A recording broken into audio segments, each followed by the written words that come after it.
gouvernement. Il y a 40 activistes qui ont été nommés. Si tout le monde reprend le même refrain qui dénonce leur stratégie de déstabilisation, ça attire d'abord la question.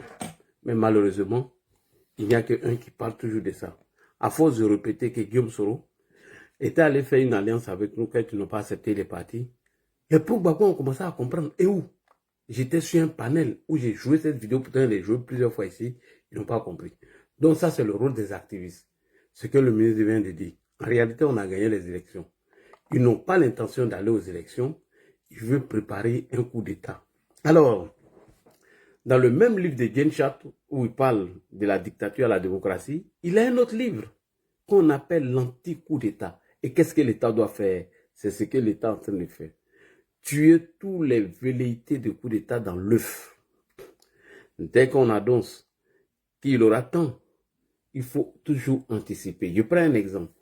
Le 13 septembre 2024, Charles Dosso-Rodel était en contact déjà avec les gens de l'AES qui devaient organiser une manifestation de cherté de la vie ou de la faim. En réalité, c'était un test d'un mouvement insurrectionnel puisque l'État était déjà informé. Comment l'État a anticipé? Ils n'ont même pas laissé les gens même se rassembler, à plus forte raison que la manifestation soit organisée. Voilà ce que l'État fait. On n'explique pas toutes les stratégies lorsque le combat n'est pas encore fini. J'espère que Karim a compris. J'espère qu'il a compris la réponse. Genshat dit dans son même livre, il y a un deuxième livre qu'on appelle l'anti-coup d'État. Il faut toujours tuer dans l'œuf tout ce qui se prépare afin de mettre en difficulté l'État de Côte d'Ivoire. Et Mamadou Touré l'a dit à la fin, dans son discours, si tu veux encore, je peux jouer ça. C'est-à-dire qu'il faut toujours anticiper, il faut toujours tuer dans l'œuf. Et c'est pourquoi vous les voyez toujours dire, les encagoulés veulent m'arrêter. Oui, pourquoi on a arrêté telle personne? Pourquoi on a arrêté telle personne? C'est parce que l'État est informé de tout ce qui se prépare en ce moment. Voilà comment on tue dans l'œuf. Quand vous prenez le cas de Yao Innocent, qui était déjà sanctionné par le gouvernement et par la justice ivoirienne lors de la désobéissance civile de 2020, il va au siège du PDCI RDA. Il se permet de filmer des enfants et il dit que ces enfants ont été envoyés par M. Kofi Wilfrid pour soutenir Mme Valérie Yapo. Alors, Kofi Wilfrid porte plainte pour diffamation et lorsque ils arrivent en justice, Kofi Wilfrid retire sa plainte et la justice décide de le poursuivre puisque la petite dans la vidéo, elle a dit que monsieur, vous n'avez pas le droit de nous filmer parce que je connais mes droits. En réalité, il venait de commettre un délit, même que Wilfrid retire sa plainte. Alors le gars, il est toujours en infraction, il tombe sur le coup de la loi. Et c'est pourquoi nous devons assez communiquer sur leur arrestation, tout ce qu'ils font. Mais si on ne communique pas, les gens ont l'impression que tout ce qu'ils disent est vérité. Regardez les propos des Souley, ils viennent mentir à longueur de journée, c'est répété. Et c'est pourquoi les 40 cyberactivistes nommés doivent toujours dénoncer toutes les tentatives ou les velléités de coup d'État. Donc, voilà le rôle que l'État doit jouer. Par rapport au deuxième livre de Genshat qu'on appelle l'anti-coup d'État, toujours anticiper les actions qu'ils veulent mener. Voilà la réponse. Donc, Karim, sois tranquille. Si Ladji Chérif a pu répondre à cette question, selon les analyses, selon les discours des leaders des partis politiques, mais imagine, il faut imaginer l'État de Côte d'Ivoire, où des ministres sont nommés à des postes stratégiques qui ont plus de savoir que moi. Donc si moi petit là, j'arrive à décortiquer, analyser les discours et anticiper. Mais imagine eux leur force de frappe. Donc sois serein, il n'aura rien par la grâce d'Allah, Inch'Allah. Donc je t'ai déjà dit l'anticipation. Qu'est-ce que l'État doit jouer comme rôle? Qu'est-ce que nous, en tant que bénévoles activistes, on doit jouer comme rôle? Mais je n'oblige personne. Vous pouvez le faire lorsque vous avez le temps. Toujours l'a dit. Et c'est pourquoi je fais peur. J'ai pas peur parce que tous les discours des coups d'État ou des tentatives de coups d'État ou de désinformation et d'intoxication afin de salir le pouvoir et gonfler les militants à bloc, les jeter dans les rues, je viens toujours dénoncer. Voilà un peu la réponse. J'ai été un peu long. Merci beaucoup, Karim. Si tu as quelque chose à ajouter, tu as le micro. Ah, Ladji Chérif. Toujours respect et considération à toi. Tu es un champion. Merci beaucoup, officier Kakobo. En fait, vraiment, Ladji, vraiment, il n'y a pas Il n'y a pas plus d'éloquent que toi dans ce genre de situation. Moi-même, j'ai été rassasié. Si tu vois que j'ai posé la question, oui. c'est que, en fait, plusieurs militants attendent cette question-là. Les gens écrivaient dans les commentaires. Oui. Ah, l'État doit interdire, l'État doit faire ça, l'État doit faire ça. Mais l'État est mieux avisé que nous, comme vient de dire, il l'a dit. C'est-à-dire que nous devons rester vigilants, certes, parce que cette stratégie qu'ils mettent en place est une stratégie de déstabilisation. C'est clair. Oui. Hein? Ils veulent endormir les gens en disant non, nous voulons, en utilisant des termes d'adoucissement. Oui, nous voulons un dialogue inclusif. Voilà. C'est faux. C'est faux. Mais Damana Picasso a dit en amont, il a dit quoi? Que la germe là, tout Laurent Gbagbo a partagé là, oui. ça a germé. Ça a germé dans la sous-région. Et ça dit que l'apothéose là, c'est en Côte d'Ivoire. Merci. Et ici, que vraiment tout doit partir. Ça dit que c'est la pierre, je peux dire l'emplacement de la pierre angulaire. Tu vois, l'a dit. Donc il nous a déjà prévenu en amont. Donc je sais que les autorités ont saisi à la juste valeur le discours tenu aujourd'hui par cette coalition, je peux dire sordide là. Voilà, et je sais que l'État est bien organisé pour quand même répondre vigoureusement face à cette forfaiture, parce que c'est une forfaiture. 10 ans, sinon 11 ans, sinon 14 ans d'absence politique sur l'échiquier national. Comment vous pouvez organiser des gens pour aller gagner une élection? Donc ils ne sont pas dans une logique de gagner une élection. Merci beaucoup. Tu as tout compris. Et quand Kone Katina dit que nous irons aux élections, on va les gagner, ce n'est pas un souhait, c'est une promesse. Les élections locales. Et Thiam le dit, qu'ils vont reformuler là-dessus. Bon, ils vont reformuler comment? Ça après leur coup d'État et ça peut prendre des années. Voilà. C'est-à-dire qu'ils parlent comme si déjà, ils avaient déjà réussi leur coup. C'est pourquoi on doit être vigilant là. Voilà, ben c'est ça, Ladi. On a compris leur message, Ladi. Et c'est pourquoi, Ladi, ils t'en veulent. Merci, tu as tout compris. Mais bien sûr, Ladi. C'est-à-dire que toi, tu as ce qu'on appelle l'œil de l'aigle. C'est-à-dire que l'aigle est loin là-bas. Et il arrive à voir la souris qui a des centaines de mètres à terre. Donc, c'est cet œil qu'ils veulent briser. C'est pourquoi ils s'en prennent à toi. C'est pourquoi ils veulent t'éliminer. Hein? Mais ils ne vont pas le réussir parce que le combat que nous menons, il est noble. Effectivement. Et ils ne pourront pas réussir ce combat. Donc voilà la stratégie. Gbagbo nous a prévenus.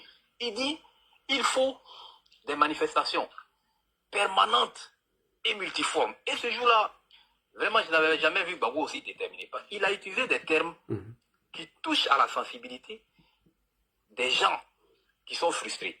Il dit quoi? Quelqu'un qui a faim.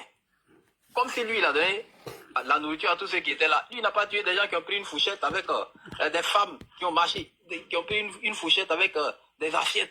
Il ne les a pas fait fusiller par les forces de l'ordre. Oui, mais Karim, je te prends 2 secondes. En quoi est-ce que ça là, les gens qui ont fait, les gens ils ont cassé leur maison, ça a quoi à voir avec lui, son nom qui a été radié sur la liste électorale? De toi à moi. C'est deux revendications diamétralement opposées. Vas-y, continue. Voilà, donc c'est pour dire que ils veulent instrumentaliser une partie de la population pour les adjoindre à leur cause. Et puis après, les abandonner comme ça s'est passé en 2004. Il faut que les gens réfléchissent. Ceux qui veulent aller s'associer à cette initiative-là doivent regarder dans le rétroviseur ceux qui se sont fait massacrer par l'armée française et que Gbagbo même a refusé de porter plainte contre cette armée-là. Ils doivent regarder dans le rétroviseur. Ils doivent comprendre que Gbagbo s'en fout de leur vie. Lui, il sera au show avec Nadi Bamba. Ah oui. Hein? Pendant qu'ils vont se faire massacrer. Oui. Ok, vas-y, Prado. Voilà, donc voilà un peu Nadi pour dire que vraiment nous devons rester vigilants en tant que militants du RHDP pour tuer dans l'œuf tous ceux qui vont vouloir s'organiser pour déstabiliser la Côte d'Ivoire. C'est un ordre démocratique, ça les gêne. La démocratie dit, organisons-nous et allons aux élections pour aller voter. Pour changer l'ordre qui est là. Si vous ne voulez pas d'un ordre politique, vous allez aux élections, vous votez. Oui, vous pouvez choisir un candidat comme le Sénégal, on a vu le cas des choses. Mais, voilà, c'est-à-dire que, et puis, le plan B qu'on leur demande d'utiliser, c'est normal, c'est naturel. On ne dit pas que, est-ce qu'on dit que le PPACI ne peut pas présenter de candidat? Non. On dit que c'est Gbagbo qui a des problèmes avec la justice et qui ne peut pas se présenter. On dit aussi que Thiam aussi, il a des problèmes avec, comment on appelle ça, le fait qu'il n'ait pas pu renoncer à sa nationalité assez rapidement pour venir concourir. C'est tout. Donc, vous, il y a des gens, il y a des têtes dans le PDC, ils peuvent utiliser. Donc, ils sont dans une stratégie de déstabilisation. Ils ne sont pas prêts pour aller aux élections. Et nous sommes à 2 ou 3 mois des élections. L'État doit prendre au sérieux toutes les actions que ces gens-là vont mener et les déconstruire de la manière la plus légale que ce soit. Voilà ce que je voulais dire. Ok, maintenant voici ton cadeau maintenant pour partir. On écoute ce que tu viens de dire par rapport à Picasso. Cette graine a produit ses fruits au Burkina. Cette graine a produit ses fruits au Mali. Cette graine a produit ses fruits au Niger. Cette graine a produit ses fruits au Tchad. Cette graine est en train d'envahir l'Afrique.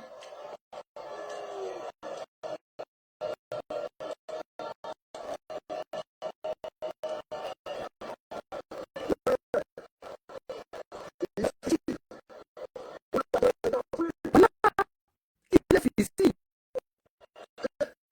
Et il dit quoi ici?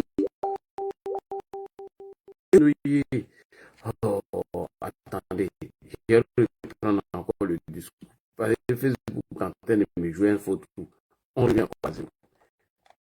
Cette graine a produit ses fruits au Burkina.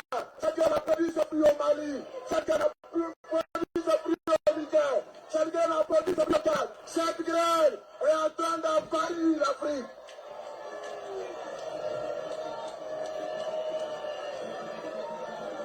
Mais il reste ici où la graine a été enfouie. Enfouie. Il reste ici où la graine a été enfouie. Et les projets de cette graine dépendent de vous. Et c'est ce qui doit commencer à partir des mouvements de rue. Vas-y, Damana Picasso. Dépend de vous. Dépend de vous. Oui. Nous avons demandé au président Laurent Gbagbo d'être notre Candidat. C'est nous qui lui avons demandé ça. Et le président Laurent Gbagbo a répondu. À partir du moment où le président Laurent a répondu, oui, tout ce qu'il y a à faire pour que Gbagbo Laurent soit le prochain président de la République est de notre responsabilité. Est de notre responsabilité.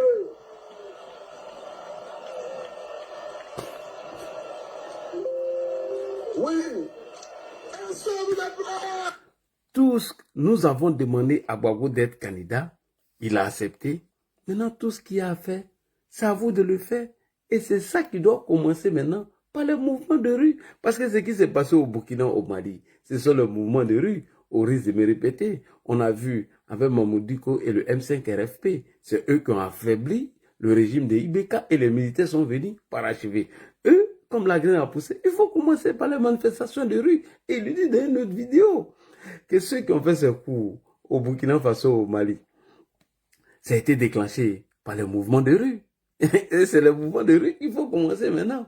Voilà. La question, elle est tellement simple que je n'ai pas besoin d'aller plus loin. Alors, puisque tout le monde commence à comprendre, on a un auditeur qui est depuis les États-Unis, il n'a pas un compte TikTok, il veut intervenir sur le téléphone, on va l'écouter puis on revient sur le panel. Vraiment, c'est très important. Voilà. Les gens ont dit, ils vont me dire. Oui, allô? Non, ils ne vont pas te dire. Monsieur Lac, comment vous allez? Bien, vous. Alhamdulillah, ça va. Là, noir. Amen. Ok. Non, je voulais juste intervenir par rapport au sujet que tu es en train d'aborder ce soir. Oui, oui. Et voilà un peu. C'est aujourd'hui, nous sommes arrivés à un niveau vraiment décisif. Étant loin du pays, quand tu regardes même l'image du pays déjà, souvent il arrive qu'on regrette même, qu'on se dit, mais qu'est-ce que nous sommes venus? Pourquoi nous sommes sortis aussitôt? Vraiment, Ouattara, il est sur le chemin. Et étant même en Occident déjà, à regarder déjà, l'Occident que nous sommes venus chercher là, c'est ce que Ouattara a replacé derrière nous, en Côte d'Ivoire. L'opposition, elle dit ce qu'elle a dit, elle fait le bruit qu'elle doit faire, mais elle ne fait pas le poids. Attention. Elle ne fait pas le poids. Là dit, excuse-moi, hein, regardez simplement pour mesurer le poids de quelqu'un. Regardez les différentes élections régionales que nous avons eues en Côte d'Ivoire. Le poids, c'est quoi? Mon frère, attention, il ne faut jamais sous-estimer un mouvement de rue. Non, On sait, non. je sais. Je sais de quoi je te parle. Hein. À partir de 50 personnes, peuvent partir un mouvement de rue que nous avons sous-estimé. Je te prends un exemple. En 2000, lorsque Gbagbo a lancé ces gens dans la rue, pendant 2 jours, ça n'a pas donné. Mais qu'est-ce qu'ils ont fait? Ils se sont entendus à un autre cadre pour dire il faut qu'on prenne les rues pour chasser Gueye. Voilà comment nous on sort. Nous étant frustrés. Je viens, laisse-moi terminer. Voilà comment nous on sort. Et quand nous sortons, Gueye s'en va. Et nous disons que le pouvoir est dans la rue. Mais à partir du moment où le monsieur a été installé, alors qu'il était minoritaire, qu'est-ce qui s'est passé? Ils nous ont chassés par les armes. On a quitté les rues. Donc, il ne faut jamais sous-estimer une opposition qui est capable. Non, je viens, j'ai terminé. Mais laisse-moi terminer. Parce que d'abord, tu as commencé à parler de la minorité, tenter ces sorties-là. Je touche du bois. On met 200 personnes dans la rue aujourd'hui, ou 300. Mais attention, ça peut créer beaucoup de dégâts. Ça peut attirer l'attention de la communauté internationale, afin de créer une crise. Donc, il ne faut jamais sous-estimer une opposition. Surtout quand elle est nuisible, comme celle du PPACI et du PDCI. Merci beaucoup, vous pouvez continuer, avant de venir sur le panel. Ok. Monsieur Ladi. Alors, oui, allez-y, on vous écoute parce qu'on doit aller sur le panel. Donc, j'étais en train de dire que, Ladi, les configurations ne sont pas les mêmes. Vous n'allez pas me dire que le Gbagbo qu'on ne connaissait pas avant 2000 est le même Gbagbo que nous connaissons aujourd'hui. Là, le Gbagbo, c'est fini. Sérieusement, c'est fini. Je te jure, Gbagbo, c'est fini. Mais justement, c'est l'erreur à ne pas connaître. Gbagbo, c'est pas fini. Merci beaucoup. C'est ce que je suis en train de lui dire. Gbagbo, c'est pas fini. Il faut le laisser. Laisse-le, il n'a qu'à parler. C'est pas fini. Au contraire même, il est nuisible. Il veut revenir pour... Mais ce que tu oublies, le frère, ce que tu oublies, 2020 n'est pas 2025. Comment? 2025, là, ils n'avaient pas de base arrêt. 2020. Ils ont des gens de l'AES. Est-ce que toi, tu connais qui sont ses soutiens? Qui sont les relais? Qui vont, ils touchent du bois, à partir du moment où il y a 200 personnes, des ressortissants, peut-être même infiltrés de l'AES qui peuvent jeter dans les rues. Pour commettre quoi? C'est ça, il ne faut jamais sous-estimer. Je te répète encore pour une dernière fois. Non, je te répète avant que tu reviens sur le sujet. Il ne faut jamais sous-estimer un opposant qui est capable de mobiliser près de 2000 ou même 1000 personnes. Il ne faut jamais sous-estimer. Toi, tu sais que les gens même qui sont descendus dans les rues pour chasser Gueye, peut-être on n'atteignait même pas 2000. Mais ça s'est fait. Et c'est là qu'on a vu qu'ils étaient minoritaires lorsqu'ils sont allés aux législatives. Donc, il faut faire très attention. Il faut faire très attention à vos discours. À ne pas sous-estimer. Non. Ne sous-estimez pas. Moi, je vous le dis. Ne sous-estimez pas un opposant qui est nuisible, qui est capable de plusieurs fois. Je sais. Mais est-ce que je peux te poser une question directement là? Est-ce que je peux te poser une question? Ladi, s'il te plaît. Vas-y, parce qu'on est pris par le temps, il y a du monde. Vas-y. Non, je sais, voilà. Je suis en train de me poser une question. Est-ce que si le camp de Ouattara, M. Ouattara, connaissait M. Gbagbo tel que tout le monde le connaît aujourd'hui, est-ce que les gens seraient sortis pour donner main forte au FPI à l'époque? Là, ils sont passés à l'œuvre. C'est le plan de Dieu qui est le vrai plan. Là, ils sont passés à l'œuvre, on les a vus, ils n'ont rien foutu. Ils sont passés à l'œuvre, on les a vus, ils n'ont rien foutu. Et la population ivoirienne n'est pas dupe. La population ivoirienne n'est pas dupe. La population ivoirienne n'est pas dupe. Aujourd'hui, M. Ouattara nous a mis à un niveau, et tout le monde est conscient de cela. Il nous a mis à un niveau aujourd'hui, et vraiment, nous sommes en train de nous dire que c'est vraiment le... Imaginez un seul instant que M. Ouattara soit passé, et c'est eux qui étaient là aujourd'hui. Là, dit, le plan de Dieu est le vrai plan. Le plan de Dieu est le vrai plan. Et c'est ce que nous tous nous suivons. C'est Dieu qui a mis Ouattara. Il est là pour une... Enfin, je dirais, c'est une mission divine. Le monsieur va faire sa mission et il va partir. Là, dit ceux-là, ils ne vont plus venir au pouvoir encore. Ah, il y a fait le normal, quoi. Il ne va plus venir au pouvoir encore. Ok, d'accord, on a compris. Parce qu'il allait hors sujet même, il n'est même pas venu sur le sujet. Donc, on va, oui, vas-y pour ta mission. Voilà, donc, comme tu l'as dit, un petit groupe nuisible renverse une situation. Merci beaucoup. Et c'est ça la force du FPI. Effectivement. Voilà pourquoi on parle de l'anti-coup d'État. En 2020, qu'est-ce qui a fait qu'ils ont échoué? C'est le sang-froid du président Ouattara. Merci. Visiblement, il cherchait des morts. Sortir des gens voilà. Sur lesquels le pouvoir allait ouvrir le feu et puis les médias allaient prendre le relais, les médias français. Merci beaucoup, c'est que toi tu as compris. Ils allaient prendre le relais, il y a 3000 personnes déjà en Côte d'Ivoire. Voilà. L'opposition a marché dans telle ville, il y a eu 6000 et puis ils gonflent les chiffres. Donc c'est la même stratégie qui est mise en place aujourd'hui et le FPI l'a déjà utilisée contre l'armée française. Est-ce que les soldats de l'OTAN, vous voyez des soldats de l'OTAN tirer sur une foule désarmée? Ce sont des gens qui sont formés pour faire une guerre contre la Russie un jour. C'est quand les armées comme l'armée de France mettent dans un soldat là, ça peut construire une école chez nous. Mais pourquoi est-ce que devant l'hôtel Ivoire, l'armée française a tiré sur eux? La marche était infiltrée. Merci. Des miliciens. Ils n'ont pas marché les mains nues. Vous ne connaissez pas le FPI. Vous croyez que vous allez faire des enfants de cœur, quoi? C'est eux qui ont été les premiers à tirer sur les Français. Et celui qui a eu le crâne explosé, là, il était sur la tourelle d'un char français. Donc, comme il y a une alliance avec l'AES, et que c'est vrai, les forces de l'ordre ivoirien font des efforts, mais est-ce qu'on peut contrôler tout ce qui rentre dans ce pays? Et cette marche-là, ils peuvent l'infiltrer avec des gens armés qui seront les premiers à tirer sur les forces de l'ordre. Comme ça, c'est... Voilà, merci. Et c'est ce que nous, on évite. Même s'ils sont 50, il faut éviter même. Il faut que le gouvernement prenne des mesures. Merci beaucoup. Même des marches merci. Moi aussi, d'accord, c'est principe. On peut comprendre. Merci. Sinon, ceux-là, ils ne respectent pas la vie. Ils ne respectent rien. Oh, Tomba, je te prends 2 secondes.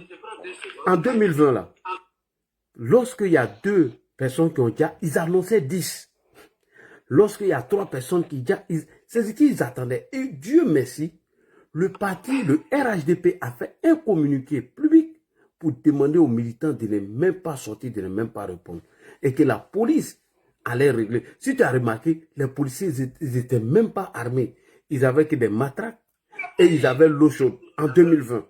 Et pourtant, c'est la même chose que les gars cherchent à faire. Créer beaucoup de personnes qui ont déjà et tous les caméras seront branchées sur nous. Donc, quand vous dites qu'il est fini, il n'arrive pas à mobiliser, c'est pourquoi je vous dis de faire très attention. Quand on sait que quelqu'un est nuisible, qu'il a déjà fait ça dans le passé, il faut faire très attention. Alors, Tomba, je vous fais écouter ce qui s'est passé en 2020 par le président du PPA, PP quoi là même là. Je veux ajouter, avant que voilà. Ce qui s'est passé en 2000. Là, tu sais, j'ai fait 3 jours, je partais voter au village. Et puis on nous a bloqués à Yamoussoukro, 3 jours, 3 nuits. Alors, qu'est-ce qui s'est passé? Vous savez, dans nos villes, là, les enfants, là, ils sont mélangés, ils parlent les langues qu'on parle. Là. Petit Djoula parle Baoulé. Petit Baoulé parle Djoula. Tu ne peux pas les distinguer. Donc, les enfants, là, ils viennent nous dire non, que leurs camarades qui sont de l'autre côté, les petits Baoulés, manipulés par le PDCI, voilà, ils leur disaient que quand ils sortent, ils voient des gens derrière eux qui ont des fusils, mais qu'eux ne connaissent pas là-bas à Yamoussoukro. Les gens avaient monté leur affaire. En 2020, non? Les gens avaient monté leur affaire. Et c'est la même chose, ils sont en train de préparer. C'est ce qu'on a expliqué le avec gars. Le plus grand arsenal à ciel ouvert qui est l'AES aujourd'hui, où les armes circulent. Sans oublier les militants du PDCI. Des paquets de cigarettes en Côte d'Ivoire. Alors, donc, vous allez permettre ça. Ceux qu'ils vont mettre dedans, là, qui vont ouvrir le feu sur les forces de l'ordre, là, est-ce que vous les connaissez? Vous connaissez. Il ne faut pas sous-estimer les gens de musique. Tchomba, on va écouter. On va écouter Mathias, le président du PPS. Comment ils ont accédé au pouvoir en 2000? Comment ils ont trompé la vigilance des gens? On écoute le président du PPS, M. Kakou Mathias. C'est ce qui s'est passé en 2000. On écoute. Aux élections, bien évidemment, le pays savait ce qu'il faisait parce qu'il savait que le pays n'avait pas de base électorale. Parce qu'il n'avait pas de parti politique. Et le PDCI a été destitué par lui, Gueye. Mais le PDCI ne pouvait pas soutenir Gueye, il savait ça. Mais le FPI s'est appuyé sur le PDCI. Et quand Gueye s'est autoproclamé président de la République, à l'issue des élections, Gbagbo ne pouvait rien faire. Il avait peur. Le pays était caché partout. Mais qu'est-ce qu'ils ont fait? Qu'est-ce qu'ils ont fait? Et ça, ils ont utilisé notre bonne foi. La bonne foi des dirigeants de RD à l'époque. Merci. Ils ont appelé Amadou. Bogadoudou a appelé Amadou Gon. Amadou Gon. Ils disent qu'on va reprendre les élections. Ça, je vous le dis, honnêtement. Qu'on va reprendre les élections. Même si je n'ai pas l'argent, je suis la mémoire, la boîte noire de la politique ivoirienne. Ça, je vous le dis. La boîte noire de la politique ivoirienne, c'est moi. Mais après Bogadoudou, à ce moment, moi, j'étais au cabinet annexe du président Ouattara. Il faut faire descendre les militants du RDR dans la rue, on va reprendre les élections. C'est ainsi que les gens sont descendus dans la rue. Écoute bien, hein? C'est comme ça que tous les militants du RDR, à l'époque, sont ce PPS, Paris, la mouvance de la gauche, tout le monde, on est tombé dans la rue. Dans la rue. Quand le pays est parti, il fallait maintenant contrôler la rue. Nous, on dit on ne quitte pas la rue parce qu'on doit reprendre les élections. Là, on a commencé à mater, il y a eu 2 chaniers au pouvoir. Ah bon. Mais ceux qui contrôlaient les chaniers là, c'est des maléqués. Merci. C'est des maléqués qui sont allés enlever dans des maisons. Burkinabés qu'on mariait, même si aujourd'hui, pour le besoin de la cause de déstabilisation, ils sont ensemble, d'accord? Mais eux là, les Burkinabés et les Maliens doivent se souvenir que Gbagbo les a trop tués. S'ils sont conscients même là, ils ne devraient même pas faire de Gbagbo un allié. Il faut être franc. Si Ibrahim Traoré même du Burkina était conscient, il ne sait pas si à cette époque il n'était pas né. Il n'allait même pas parler de ça, ce qu'il a dit là, pour dire que les gens ont menti sur Gbagbo. Les gens n'ont pas menti sur Gbagbo. Les documents sont là, Amnesty International. Benacher, il a qualifié la Côte d'Ivoire comme une poudrière identitaire, l'origine de Gbagbo. Tous les rapports d'Amnesty International sont là. Donc, ils ont trop fait du mal. Merci beaucoup. C'est suite aux commentaires de nos frères qui appellent sur WhatsApp à l'heure là que nous sommes venus à cela. Je vais... Tchomba, attends, Tchomba, il est terminé. Tu vas prendre la parole. Qu'est-ce qu'ils ont fait en 2000? En 2000 là, ils ont utilisé, parce que, moi je me rappelle, quand Gbagbo a lancé son mot d'ordre, je te dis, plus de 2 jours. Je me souviens bien, j'avais près de 24 ans ou 25 ans. 2 jours, les gens ne sont pas descendus. Nous, on n'a rien compris et on nous a dit le pouvoir se retrouve dans la rue. Dia, c'est Bogadoudou qui appelle qui? Amadou Gon Coulibaly. Il lui dit, il faut appeler les militants du RDR, nous allons prendre les rues et on va demander de réorganiser les élections. Et nous, on a entendu ce mot et puis on a pris les rues. Lorsque Gbagbo et Gueye est parti, qu'est-ce qu'ils nous ont fait? C'est pourquoi je dis qu'il ne faut jamais sous-estimer un politicien nuisible comme Gbagbo. Mais actuellement, il est en alliance avec le PDC, même si le PDC n'est pas le PDC d'avant. À partir du moment où il y a plus de 100 personnes dans la rue, si tu ne fais pas attention, tu ne contrôles plus la rue. Hein. C'est ce qu'il faut éviter. Donc quand toi tu viens dire, Gbagbo est fini, il n'arrive pas à mobiliser. Frère, tout ça là, il faut faire la stratégie de Genshat qu'on appelle l'anti-coup d'État. Toute tentative de velléité, il faut le tuer dans l'œuf. Alors, les chars de Sorodel, le PPACI a annoncé qu'il y avait 13 personnes. Pourtant, c'est un mouvement insurrectionnel, il préparait, qu'il y avait 13 personnes dans les rues. Mais est-ce que tu sais combien de personnes il y allait avoir? Certains disent qu'ils étaient déjà 50. Ils étaient en train de se rassembler. À partir du moment où le chiffre est devenu 50, les gens ont pris ça au sérieux. Ils ont été vite fait. Et ça n'est pas allé quelque part. Donc, de grâce, si vous ne voulez pas aller dans le sujet, bon, ça c'est votre analyse à vous. Mais ne sous-estimez pas quelqu'un qui peut être nuisible. Toute tentative de velléité, et que ce soit 50, 60 personnes, il faut toujours tuer dans l'œuf. Alors, est-ce que vous savez qu'en 2002, là, c'est 60 personnes seulement qui ont attaqué le régime? 60! Comme une armée, contre une armée complète. 60 personnes. Guillaume Soro même le dit. C'est eux qui ont déstabilisé cette armée-là. Jusqu'à ce que d'autres personnes ont commencé maintenant à adhérer à la cause et ils sont devenus nombreux. Donc, nous allons revenir sur le panel. Alors, on va donner la parole maintenant à monsieur... Je voulais compléter ce que vous avez dit pour aller dans le même sens. Tu n'as pas compris. Comme tu t'es lancé, effectivement, en 2000, ils ont échoué. C'était entre eux là-bas. Merci. Babou et Gueye, le pays a échoué. Et ils sont allés jusqu'à utiliser des tricots du RDR. Ils sont allés mobiliser les gens à Bobo derrière Raï. Merci. Ça m'a été bien compté. Ils ne sont pas nombreux. Mais ils ont une capacité de nuisance à nulle part pareil. En tout cas, en moins de quelques secondes. Ils ont utilisé le RDR. Maintenant, quand Gueye est parti, les militants du RDR se retrouvent pris à partie. Et il y a une marche qui a été projetée le jour suivant. Et je me rappelle, Babou a dit non, on ne peut pas empêcher quelqu'un de marcher, mais la police doit faire son travail. Mais cette nuit-là, les gens du FPI n'ont pas dormi. Ils se sont appelés, ils sont allés attendre les gens sur les routes avec les gourdins. Des militants qui venaient marcher les mains nues. Et il y a eu ce carnage avec tous ces VUL.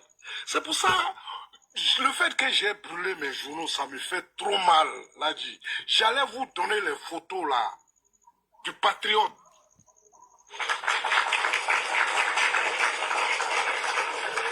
J'ai trop acheté patriote, mais ça me fait mal.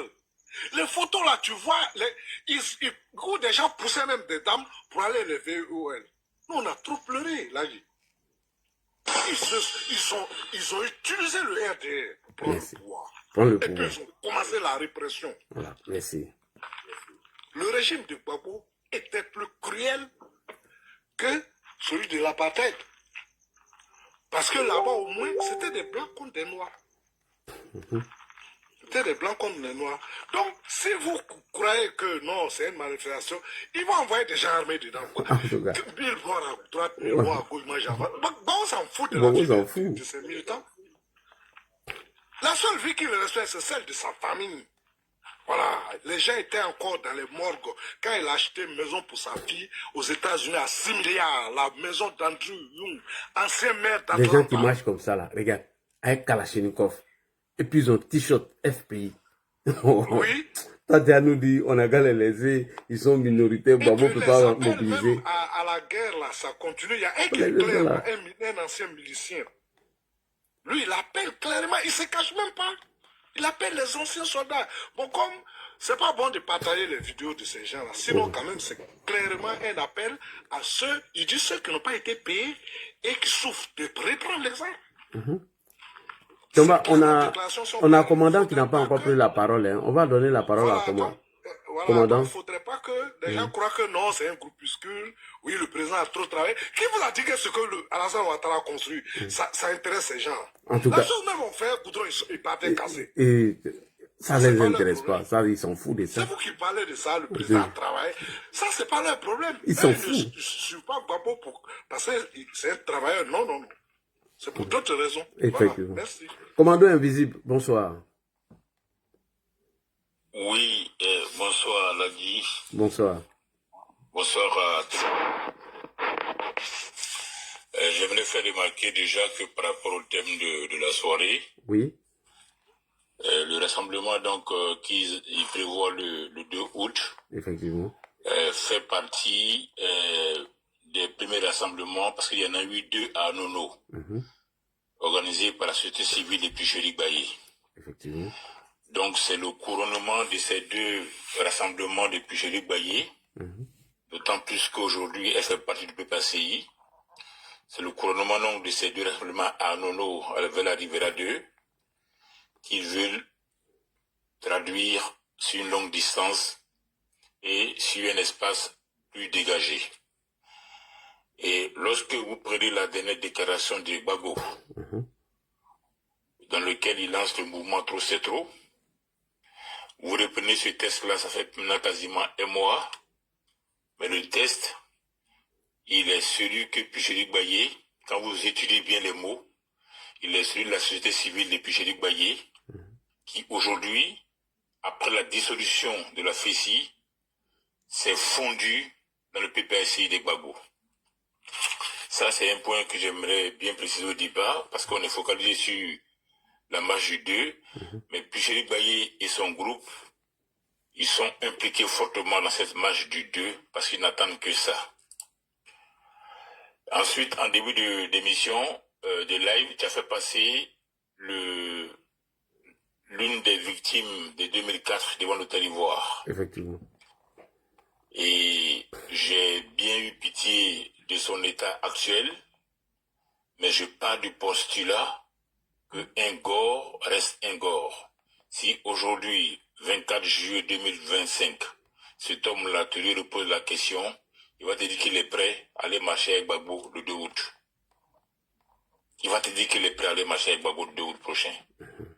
Parce que des gens comme lui, on en a eu beaucoup, mais hélas, depuis le retour de Gbagbo de la haie, on a l'impression qu'ils ont perdu les capacités d'analyse et de compréhension. Effectivement. Et des gens comme lui, il y en a beaucoup. Maintenant, pour revenir à la marche du 2 août qu'ils envisagent, elle vise à brouiller les pistes par rapport au discours de notre fétiche le 6 août prochain. Donc, il veut déjà planter le décor pour brouiller les pistes par rapport à cette déclaration tant importante pour la nation tout entière le 6 août. Ensuite, il veut récidiver ce qui s'est passé le 18 février 92. Parce que quand tu regardes le contexte, il y a quelques traits de similitude entre ce qu'il veut faire le 6 août et le 18 février 1992. Les gars, tapoter, oh, le monsieur est intéressant. Tapoter, Voilà. oh, tapoter, vas-y. Le 18 février 92, ils sont partis du postulat que la France avait lâché au Fouboigny. Et ça les arrangeait. Et ils se sont rassemblés au sein d'une secte qu'ils appelaient la gauche, avec les Bama Mourifré, les Francis Gaudier, les Angel Nonsoir et les Marcel Été même, pour pouvoir bouter, pas Oufoué, pas le PDCI, mais Oufoué, parce qu'à l'époque, certains barons du PDCI, par peur du FPI, avaient abandonné le vieux.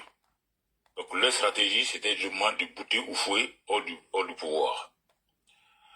Aujourd'hui, en 2025, ils partent du postulat que la France a lâché Ouattara. Et ils le disent sur les panels. Merci. Ils le disent dans la presse, ils l'écrivent.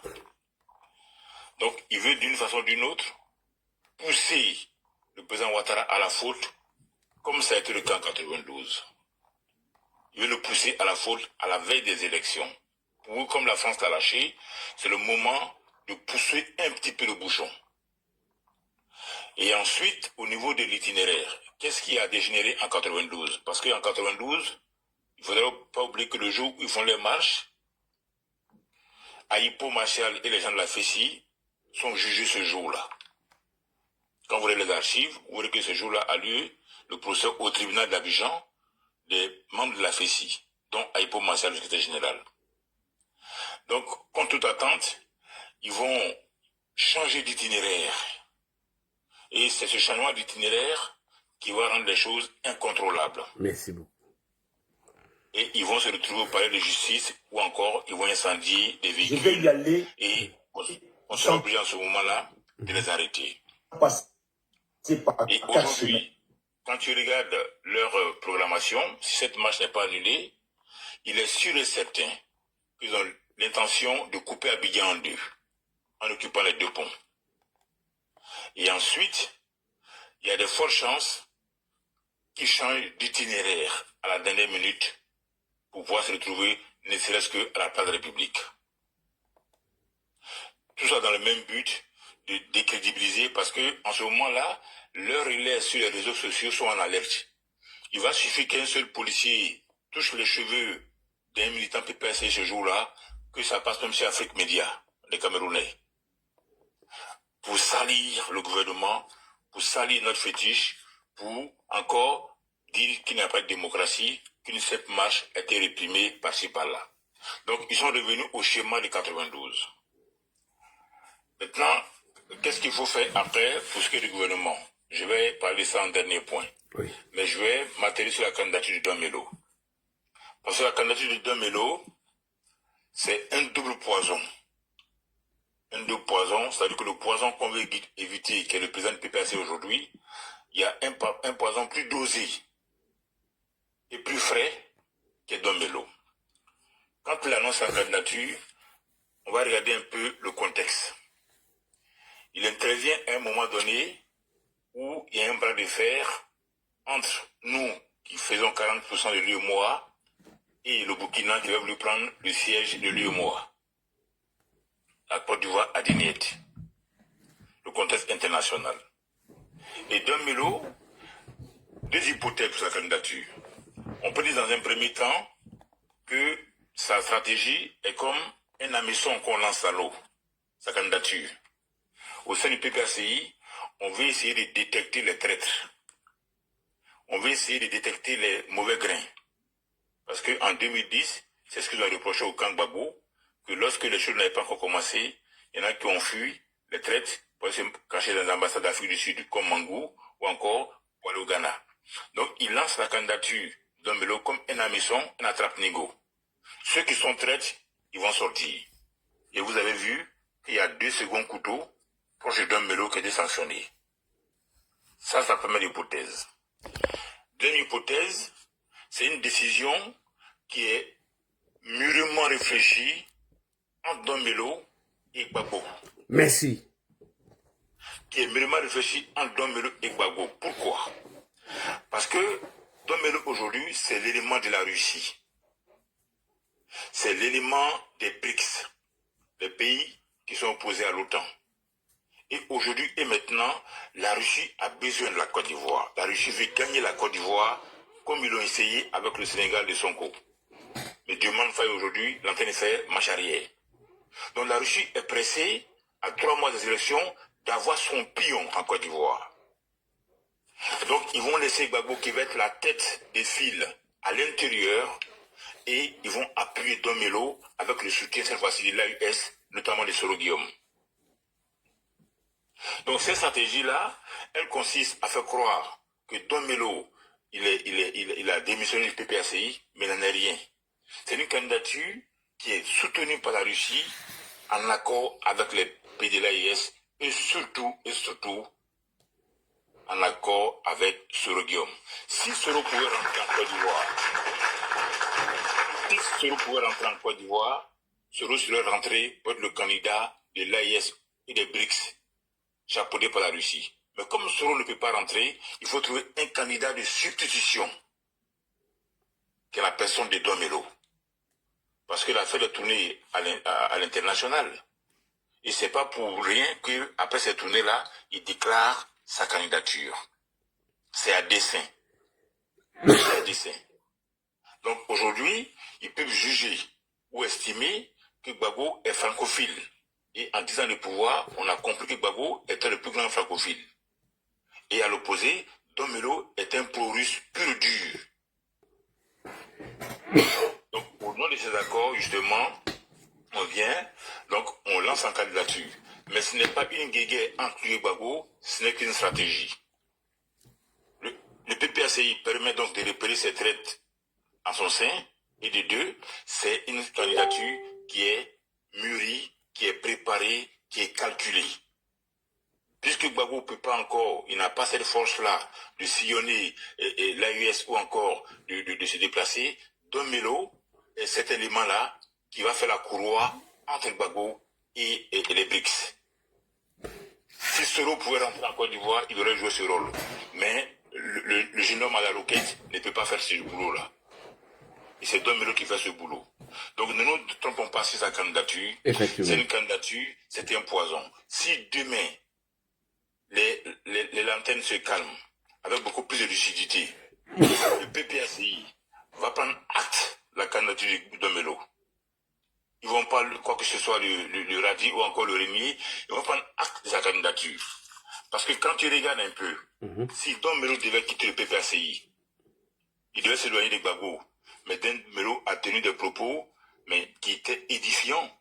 Moi, j'ai encore en mémoire, ou encore devant mes yeux, son interview qu'il a accordée le 22 juillet 1997 dans le journal Le Démocrate.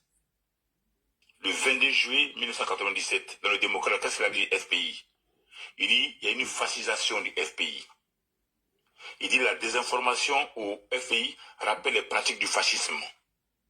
Il dit, le FPI utilise les méthodes tribalo-fascistes. Il dit, la gestion du FPI n'a rien de démocratique. Et il dit qu'il y a un courant tribalo-fasciste qui a gangréné le parti du FPI. Nous sommes en 97. Et quand le journaliste pose la question, est-ce que vous pensez qu'il y a une composante BT au sein du FPI? Il dit, Don Melo, toutes les thèses qu'il véhicule étaient tribalistes. Toutes les méthodes de débat au FPI étaient la délation, les menaces et les agressions. Mais malgré cette interview du 22 juillet 1997, Don Melo ne sait pas des partis du FPI ni Gbagbo Laurent. Ça veut dire quoi? Ça veut dire que dans sa démarche déjà, il a fait allégeance au roi Gbagbo. Il a fait allégeance au gourou Koudou. Il a fait allégeance au mari de Nadi, Laurent. Il ne peut plus faire marche arrière. Donc aujourd'hui, s'il n'a pas quitté Gbagbo, sincèrement, bien qu'on a parlé de la Renaissance à l'époque, ce n'est pas aujourd'hui qu'il va le faire. Donc pour dire que sa candidature répond à une stratégie bien simple. Merci. Voilà. Ils veulent encore faire monter le mercure. Effectivement. Maintenant, pour finir rapidement... Et ils n'ont pas fait de communiqué pour les sanctionner, hein, par rapport à cette candidature. Non, ils n'ont pas fait. Merci. Non, ils ne feront pas. Dans le temps à venir, ils vont peut-être dire qu'ils prennent acte de sa candidature, mais ils ne vont pas le sanctionner. Merci. Parce que c'est l'élément des BRICS, des Russes et de l'AES, et eux, ils comptent sur l'AES et les BRICS pour pouvoir embêter le pouvoir qui est en place. Pour ne pas déstabiliser le pouvoir qui est en place. Donc, ils ne feront pas le communiqué dans ce sens-là. Ensuite, pour ce qui est des dispositions à prendre, si jamais la marche n'est pas annulée le 2 août, si jamais elle doit se tenir, et avec la permission du ministre de l'Intérieur, Vagondo, il faudra cette fois-ci envoyer des unités de police spécialisées qui ont été formées pour la gestion des manifestations, pas pour le maintien de l'ordre. Il faut envoyer des unités de police et de gendarmerie dont le métier consiste à gérer les mouvements de masse et les mouvements de foule. Pas des unités qui vont partir pour le maintien de l'ordre. Parce que c'est en ce moment-là que ça peut dégénérer. Voilà. Donc le seul conseil que je peux donner à nos autorités, à qui je fais confiance, qui savent ce qui se passe dans les laboratoires, sous l'eau, comme on dit, en sous-marin, en sous-main, je leur fais confiance. Le seul conseil que je me permette, c'est de mettre à ce jour-là, de faire sortir des unités spécialisées de la gendarmerie et de la police qui sont formées pour le maintien des mouvements de masse et pas pour le maintien simple de l'ordre. Voilà. Je vais chuter là. Et merci beaucoup. beaucoup. Et merci à tous les panélistes. Merci beaucoup. Merci, mon frère. On a le frère Madou qui est en haut, qui n'a pas encore intervenu. Bonsoir. Est-ce que Madou est là? Oui, je suis là. Oui. Bonsoir. Merci bien, Radji. Bonsoir à toi. Bonsoir. On t'écoute, hein? Bonsoir à tout le monde. Bonsoir. En fait, je suis en partie d'accord. Oui. Vous m'entendez? Oui, on vous attend, mais ça bug un peu. Vous m'entendez? Oui, on t'attend, ça bug un peu. Je suis suis en partie d'accord avec tout- toutes les thèses qui ont été développées. Ben, je vais apporter une petite précision. Tu fermes ton micro, oui, vas-y. C'est bon maintenant, vas-y. Attends, je bouge un peu. Oui, oui.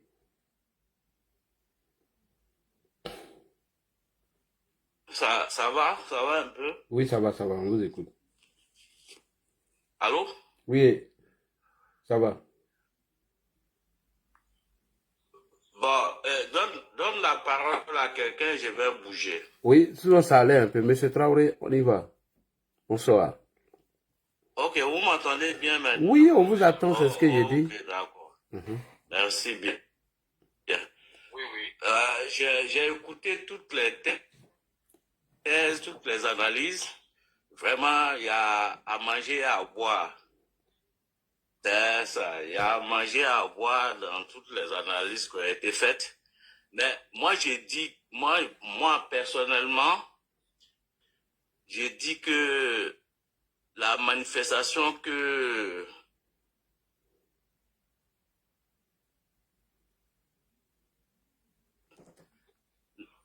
Son micro se coupe. Faut te déplacer. On va prendre Traoré rapidement. Monsieur Traoré, vous êtes là. Madou, ton micro se coupe. Ok. Donc, je veux dire que la manifestation qu'il programme, en fait, le but premier, c'est pas la manifestation elle-même. En fait, c'est pour créer un esprit de psychose dans la population.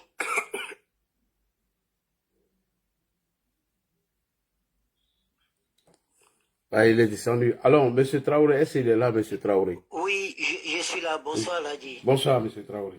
Oui, bonsoir à Chomba, bonsoir à tout le monde. Bon, Ladi, directement, moi, si je m'en vais pour cette marche-là, ça n'augure rien de bon. Moi, je pense qu'il y a trop de mauvaises choses que les gens ont préparées et qui ne disent pas son nom.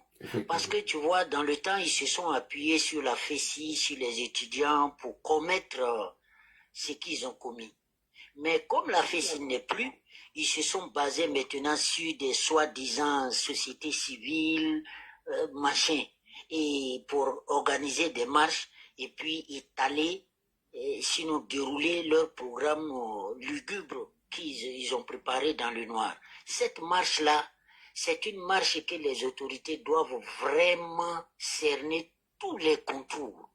C'est-à-dire étudier cette marche-là, comprendre cette marche-là et ce que ça veut dire réellement. L'argent n'aime pas le bruit. Les investissements n'aiment pas le bruit. Un pays où il y a des bruits seulement, l'argent là s'en va. Les investisseurs, ils plient leurs bagages et puis ils sont partis. Et pour revenir, c'est très difficile. Nous avons vu quand le président a pris les rênes du pays, nous avons vu le nombre de voyages qu'il a fait à l'extérieur pour amener les gens à venir investir.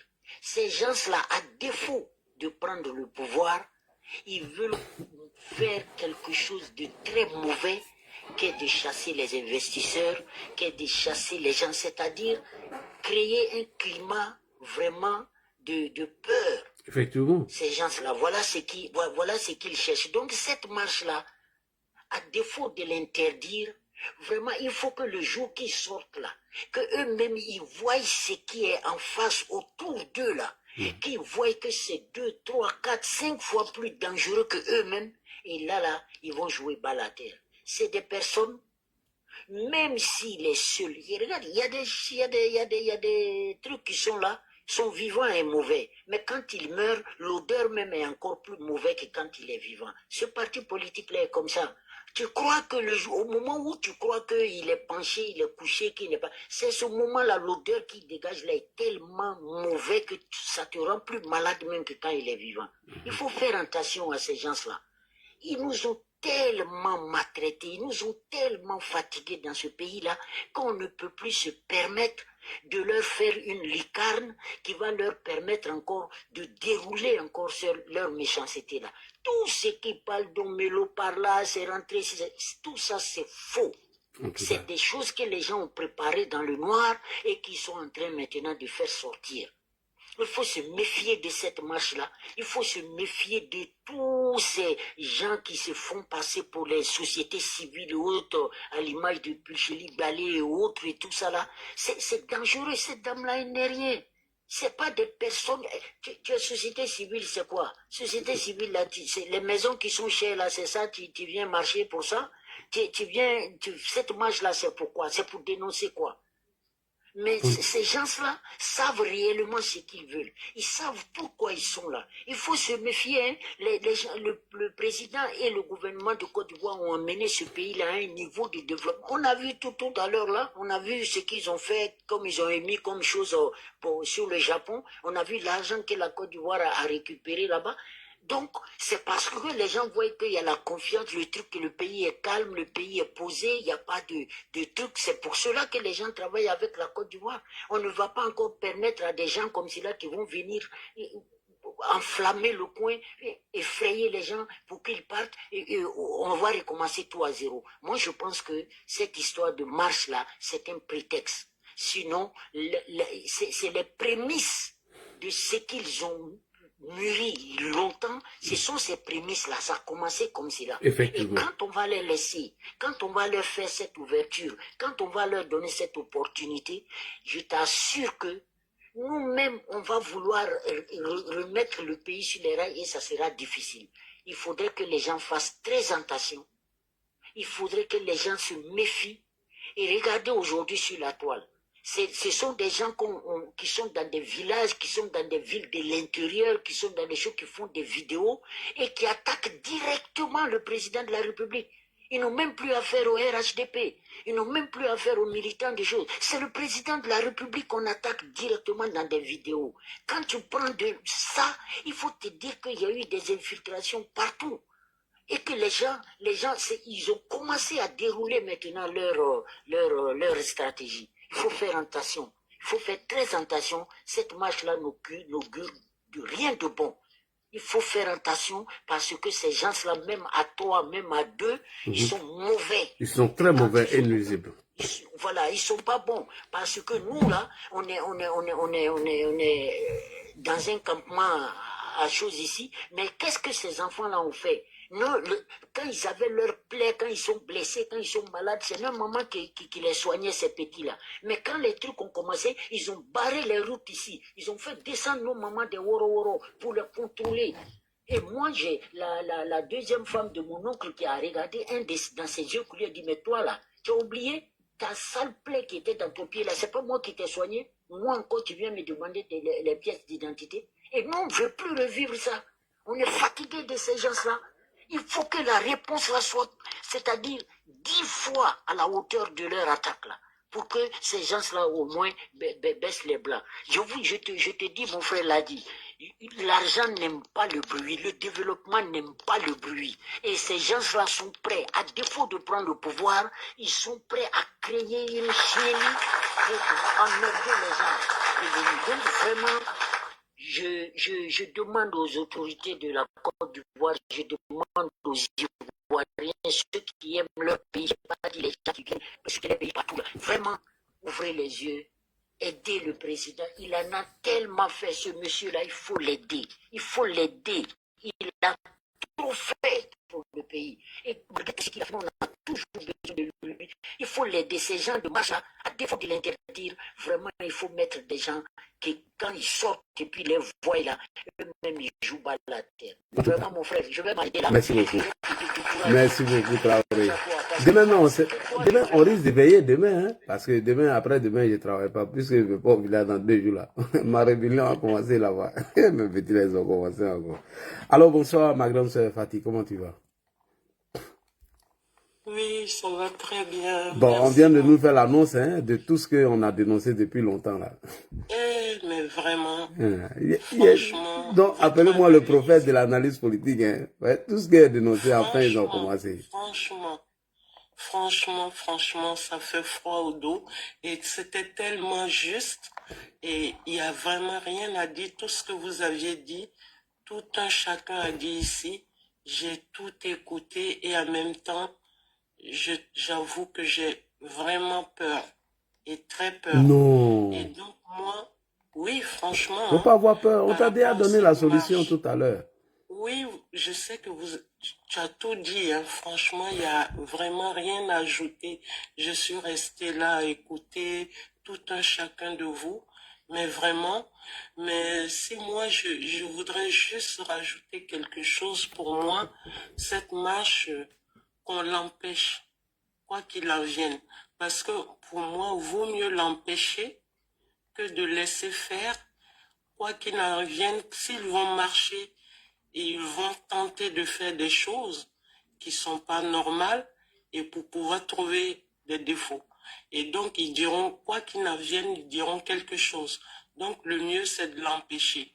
Voilà, on peut pas voir le mal et puis dire, bon, voilà, on est dans un pays de liberté, donc il faut laisser marcher.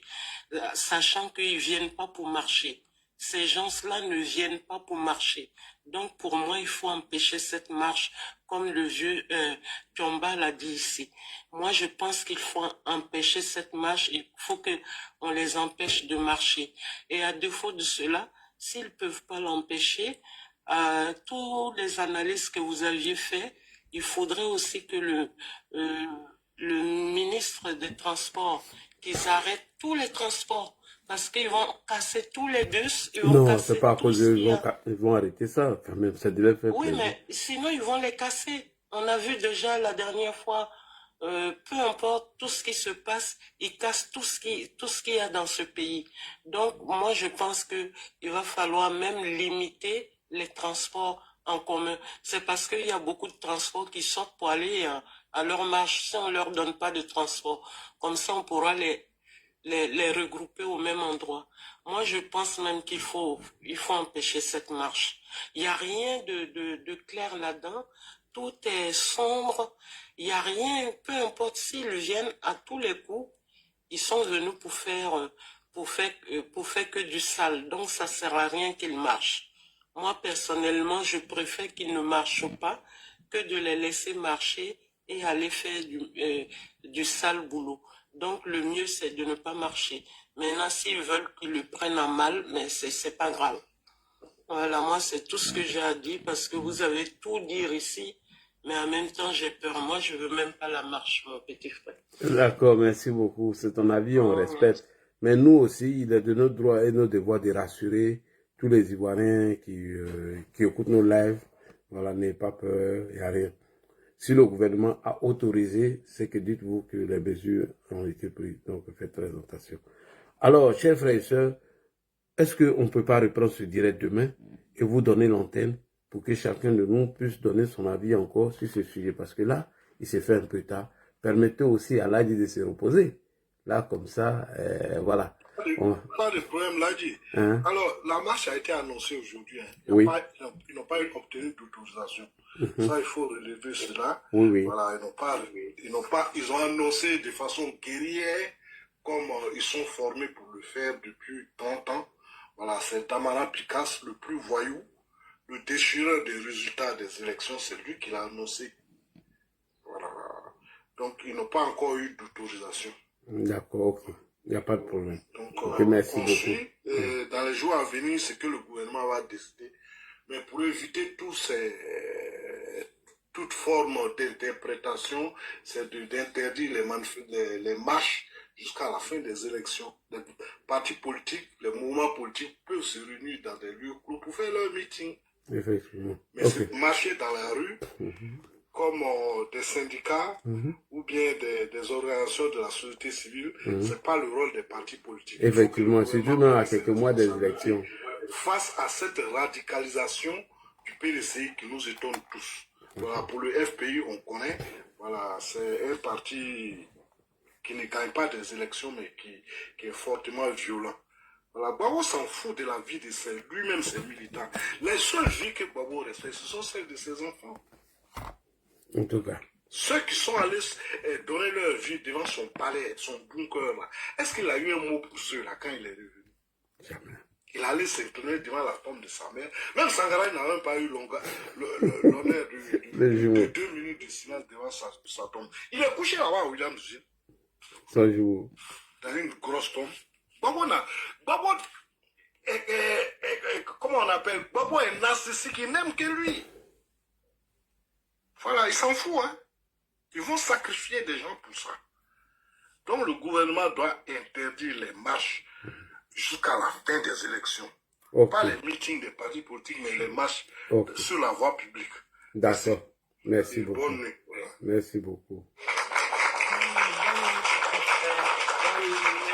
Ton analyse franchement dit bravo, bravo, bravo, Merci. bravo. Merci. Oh là là, j'étais très ravi, vraiment, comme d'habitude. Hein. Oh non, Merci. il n'y a rien à dire. Bonne nuit.